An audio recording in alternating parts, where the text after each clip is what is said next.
So Dan Campbell was asked if it's Super Bowl or bust. What did he say?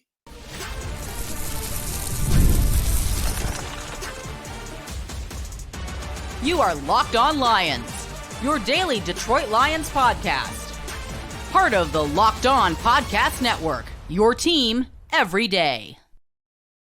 What's happening, everybody? Matt Derry with you. It is a Friday edition of Locked On Lions right here on the Locked On Podcast Network, your team every day, on a Friday, May 24th, and a Saturday and Memorial Day weekend of May 25th. Thanks for making us your first listen and checking us out wherever you get your podcast. Shout out to our everydayers who are out there.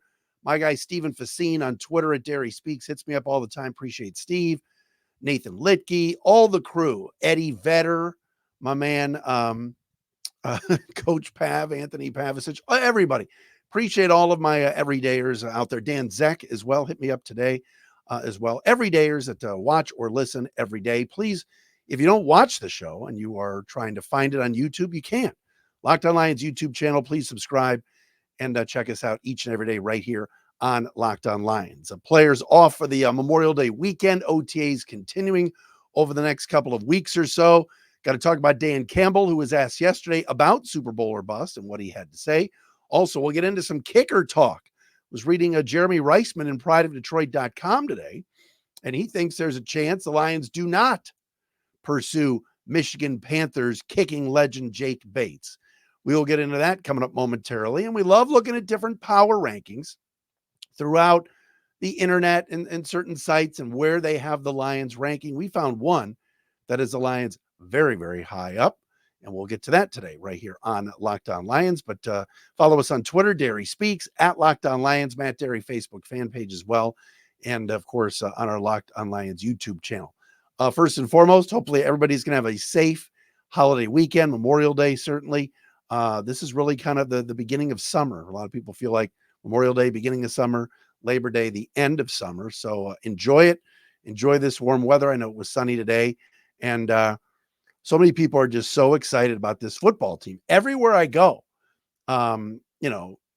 people just want to know what's going on with the Lions and folks that watch and listen to the podcast, but everything else, it's just incredible. And it kind of leads me into my first topic here about something that Dan Campbell was asked about yesterday at OTAs. Great to have Dan Campbell back. Of course, he missed rookie minicamp for personal reasons, now back with the team and everything else. And he was asked, I think, a legit question about expectations for 2024. And if it is, in fact, right, because the Lions have the fourth best odds to win the Super Bowl out in Vegas, is it Super Bowl or bust for this organization this season?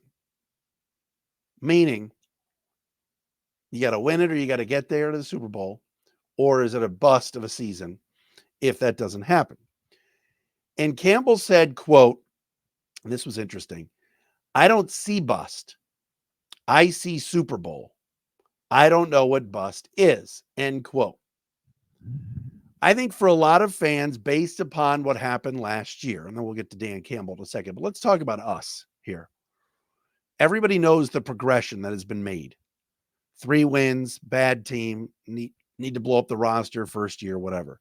Next season, inch closer to the playoffs, a big jump from 3 wins to 9 wins, and narrowly didn't make the playoffs in year 2.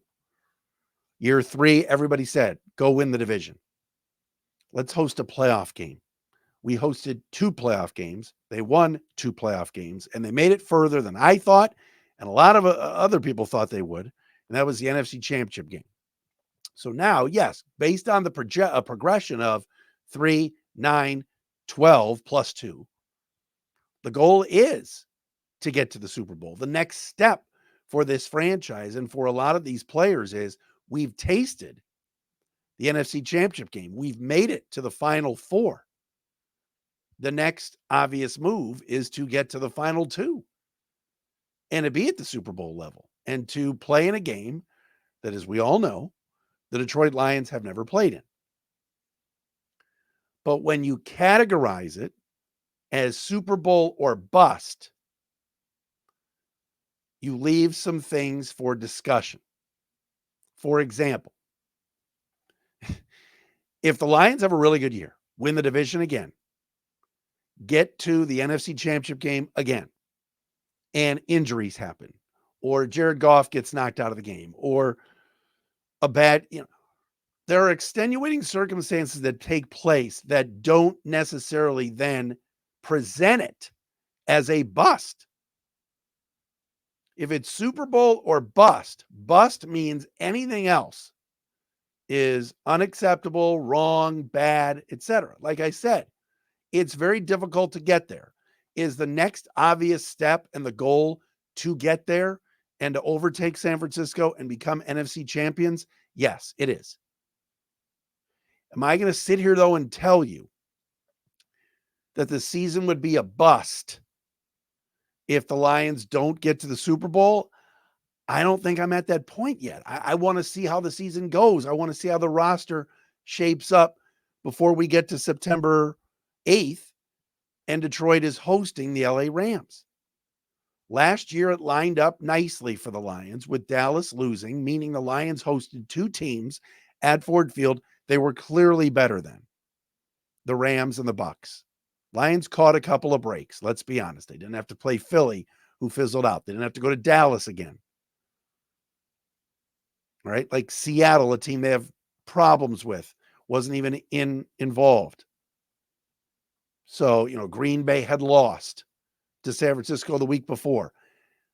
Lions, yes, if they would have hosted the Packers in the NFC Championship game, but the way Green Bay was playing at the end of last year, you just never know. And the Lions went into San Francisco and showed them who was boss the first 30 minutes of the game. They showed that they belonged. They showed that they could do it. Super Bowl or bust? I don't know if I'm ready to say that yet. And I don't think Dan Campbell is, but I liked Campbell's answer. He doesn't know what bust means. The Lions want to go to New Orleans. They want to be there in February. They want to make the Super Bowl. I think Dan Campbell and Brad Holmes would tell you last year's goal, yes, was to win the division. But as they started winning a lot of football games, I think they looked up and said, we're good enough to beat anybody in the NFC. Let's raise the stakes. Let's raise the bar. Let's move those goalposts. Let's go to the Super Bowl. And now, yes, all of this organization, as Sheila Hamp said the night of the uniform reveal down at Ford Field, yes, we want to hoist the big trophy, the Lombardi trophy. We feel like we can be a Super Bowl team. So sure, Super Bowl with this franchise is the goal in 2024, to get to the big dance, to get to the prize. Super Bowl or bust, as Dan Campbell said, he doesn't see bust. He does see Super Bowl. He doesn't even know what bust is. Campbell went on to say, you've got to set yourself up no different than last year. Certain things you got to do to really make that valid and to make that a reality. Ultimately, that's what we want to do. Now, to do that, you better win the division. You've got to give yourself the best odds you can. You need to win the division. You need best seeding you can possibly do. Okay, well, how do we do that? You've got to start with where we're at now. You've got to go back to work. You got to do all the little things, which to this point, our guys have done, end quote. So Dan Campbell doesn't know necessarily what bust is, but there have been seasons in other sports with other teams where they don't win the division, but they're a wild card or they're a play-in or, Knicks as an 8 seed making the NBA finals, all of these weird things. I do think the Lions still want this division first. They want to get, home playoff games and have the best possible route to the Super Bowl. But this season, I think, is going to turn out to maybe be a little bit different. The schedule's tougher. The division's tougher. Super Bowl or bust. Campbell wasn't ready to go there. I'm probably not ready to go there either. Because when you get to the NFC Championship game, which, yes, the Lions better get back there. Absolutely. It's a crapshoot. You never know what happens. What happened this past year, the Lions, San Francisco was really good. The Lions played with them and were there the whole every step of the way. But then Detroit had some bad luck. They made their own bad luck with the fumbles, some of the play calling, the drop passes. I'm not going to sit here and say the Lions choked. They played a really good team. But yes, the ultimate goal, the goal this year is to get there, is to do something that this franchise has not done. And the window is, and the door is open. Their window is wide open. All these guys are coming back. This is going to be a playoff contender and a Super Bowl contender for years to come. I thought Dan Campbell's answer was pretty good there. But even the fact that we're having this discussion about Super Bowl or bust, man, this franchise has come a long way, hasn't it? All right, coming up next, the favorite discussion of Locked On Lions, kickers.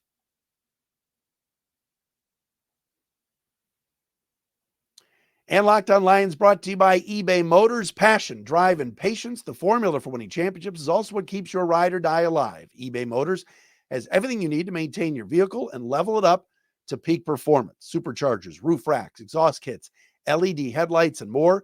Whether you're into speed, power, or style, eBay Motors has you covered. With over 122 million parts for your number one ride or die, you'll always find exactly what you're looking for. And with eBay Guaranteed Fit, your part is guaranteed to fit your ride every time or your money back. Because with eBay Motors, you're burning rubber, not cash. With all the parts you need at the prices you want, it's easy to make your car the MVP and bring home huge wins. Keep your ride or die alive at ebaymotors.com. Eligible items only. Exclusions apply. eBay Guaranteed Fit only available to U.S. customers.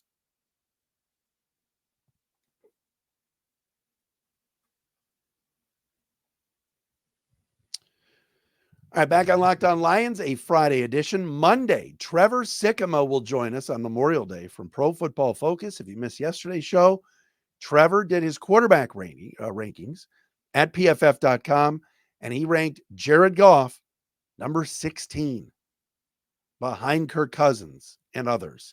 We'll take exception to Trevor, but we will listen to Trevor. We love Trevor, and we will talk to him on Monday right here on Locked On Lions. Great week. OTAs going on. We're getting closer, folks. I know it's like May 24th. Today's my 51st birthday, by the way. We're getting closer. Training camp will be here before we know it. June 1st cuts will be here before we know it. So stay tuned on all of this stuff. No, this is not alcohol. This is water. I use red Solo cups because if I bring the good glasses from my kitchen down here to the pod cave, I'll leave them down here. And that's not a good scene for those of you that are married. My wife gets it, but man, that would be bad. And I've done it before. So just bring the plastics down here. All right. I digress. Here we go. So everybody's talked about this. I've talked about this for months, that the Michigan Panthers kicker, Jake Bates, in the UFL, has had a big year. He has been fantastic kicking for the hometown team. He has made, he's made kicks from 64, 55, and 62. And he can, he can really boot it. He's 15 out of 18 in the UFL. And he's kicking at Ford Field. Now today, and I do this every day, I went to prideofdetroit.com, a fantastic Lions website, blog site. And Jeremy Reisman, who we've had on the show before, wrote an article, Why the Detroit Lions May Not Need to Add UFL Kicker Jake Bates After All. And I was bummed out. I'm like, come on, Jer. We love Jake Bates. Guy's blasting 60-yarders with ease at Ford Field. Let's bring him in and let him compete with the Money Badger.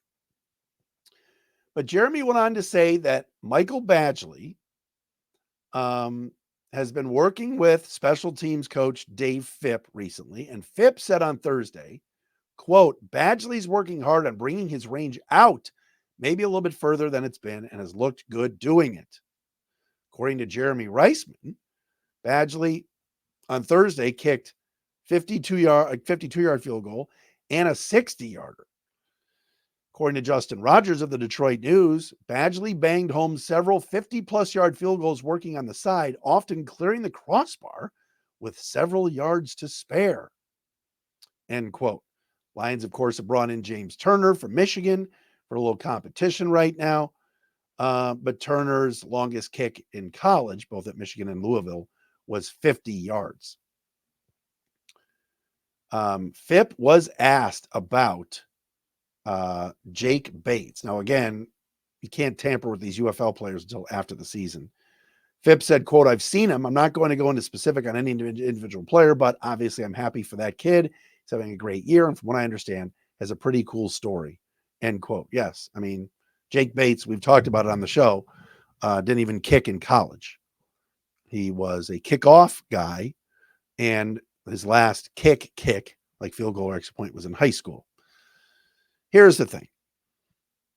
If Dan Campbell doesn't trust Michael Badgley, if Dan Campbell and Brad Holmes do not trust Riley Patterson, who's currently with Jacksonville, but has been up and down here for years, then they should be bringing in Jake Bates. They can tell me that Badgley's range is improving, that he's working on it, that they want to push it out. But this is a guy in Bates that I think it's a no-brainer just to give an opportunity to once the UFL season is over. I think the Lions wouldn't be doing their part. He's here. He's kicking here. He's made kicks here. Now, there's 9,000 people in the stands as opposed to 55,000. I get that. But I don't think they'd be doing their due diligence if they didn't give him an opportunity.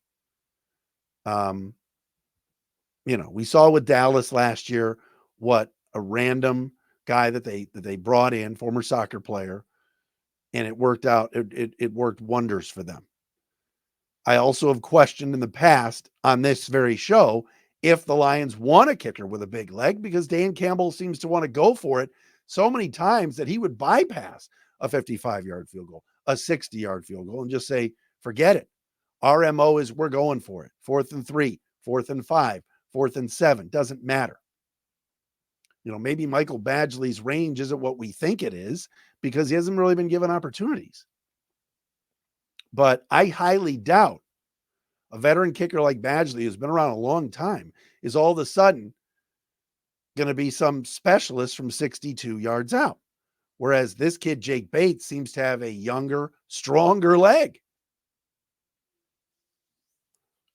This franchise has never trusted kickers since Holmes came in. It's the one head scratcher. And you're ready for it. I'm going to do it. I keep this list behind my computer here. Randy Bullock, Zane Gonzalez, Austin Seibert, Ryan Santoso, Aldrich Rosas, Riley Patterson, Dom Eberle, Michael Badgley, Sam Ficken, Patterson, and Badgley again last year. Those are all of the kickers that the Lions have had and brought in. Did I mention Matthew Wright? Since Brad Holmes has been here, he has changed kickers like, changes his underwear, but it's true. So, Patterson, we thought was the guy last year for most of the season. Then like 15 games in, he misses a couple of kicks, he's gone. And Badgley was brought back. But if Badgley was the guy, why did he get let go for Patterson in the first place? Now Badgley's back. But if they entrusted Michael Badgley, why did he get let go last year? And went to Washington and other places. That's my point. So a little bit disappointed to at least, and again, this is just Jeremy writing this at Pride of Detroit, and I'm a big Pride of Detroit fan. We'll see. Once the UFL season ends, we'll see if Jake Bates is given an opportunity here. But I know what the Lions' MO is when it comes to long field goals. I know, Dan Campbell likes to go for it. Last year, probably should have had Badgley kick that 47-yarder to put the points on the board in San Francisco. Didn't happen. So we'll see. But I want as many weapons as I can have on this roster, no matter if it's offense, defense, or special teams. That's for sure. Okay, a power rankings that I saw that once again gives flowers to our very own Detroit Lions. And they deserve them. We will explain that coming up next, right here on this, a Friday edition of Locked On Lions.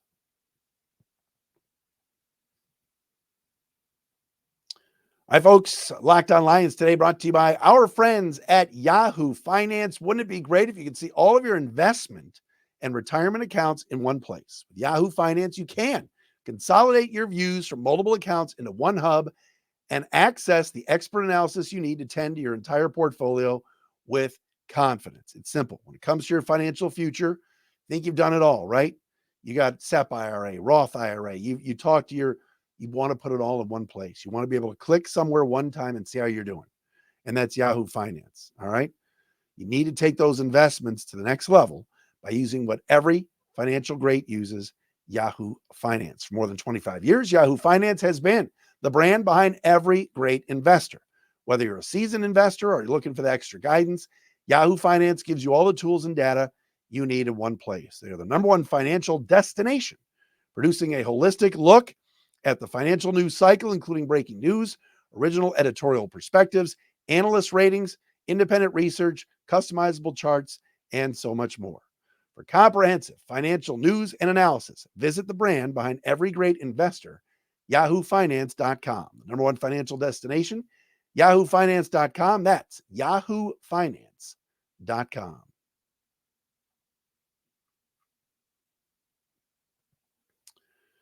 So everybody has an opinion, right? Everybody says, Green Bay is the team to beat now in the NFC North. What about power rankings? I think it's going to be the Chiefs and the Niners. I like Dallas better.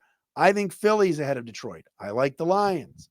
Everybody has their differing opinions when it comes to power rankings. The last ESPN power rankings we saw had the Lions at number 3. Baltimore, I believe, was 4. Looked up today with our friend Warren Sharp and the fine folks at sharpfootballanalysis.com. Their latest power rankings post-draft are in.